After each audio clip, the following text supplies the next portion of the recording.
તો પાટણ જિલ્લાના રાધનપુર શહેરમાં વરસાદ બંધ થયાને 10 દિવસથી વધુ સમય વીતી ગયો હોવા છતાં મહત્વનો સર્વિસ રોડ હજુ પણ વરસાદી પાણીમાં ગરકાવ છે।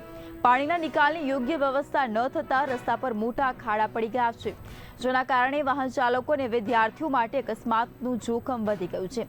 સ્થાનિકોની નગરસેવક જયાબેન ઠાકોરે તાત્કાલિક પાણીનો નિકાલ કરવાની માંગ કરી છે। આ પાણી પાછલા 10-15 દિવસથી ભરાયેલું છે। અહીંયા વરસાદ ગયા પછી પણ આપ જોઈ શકો છો કે દરિયા જેવી સ્થિતિ થઈ ગઈ છે। અહીંયા કેટલા વાહનોના સ્પ્રે પાર્ટ તૂટી જાય છે, બાળકોના ગઈઢા બુઢાને ચાલવું હોય તો કોઈ ચાલવા માટે સારો રસ્તો નથી, એમના હાથ પગ તૂટે છે અને આ ગંદુ એટલું પાણી છે કે આનાથી ભયંકરમાં ભયંકર બીમારી થઈ શકે એવી છે। વેપારીઓની દુકાનોમાં પાણી ઘૂસી ગયા છે, ધંધો ઠપ થઈ ગયો છે, કોઈ ગ્રાહકો આવતા નથી। સાથે અહીંયા જેટલી પણ સોસાયટીઓ આવેલી છે, તમામ સોસાયટીના રહીશો અત્યારે ઘરમાં કેદ થઈને બેઠા છે, જાણે કે જેલમાં પુરાઈ ગયા એવી સ્થિતિ અત્યારે આ હાઈવેના તંત્ર અને નગરપાલિકાની દેખરેખ હેઠળ ચાલતો આ ગટર આપ જોઈ શકો છો કે કેટલી ઉભરાઈ રહી છે।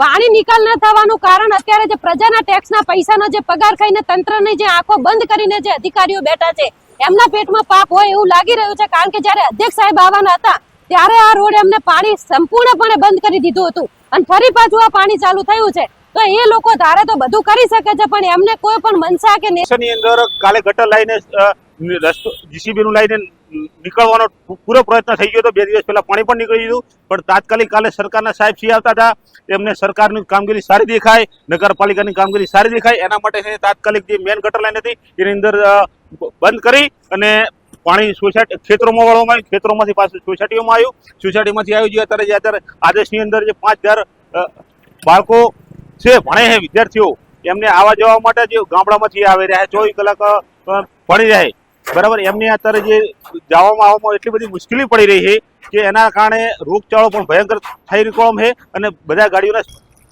આ પાણી ભરાવાના કારણે લગભગ 1 મહિનાથી લોક પીડિત છે।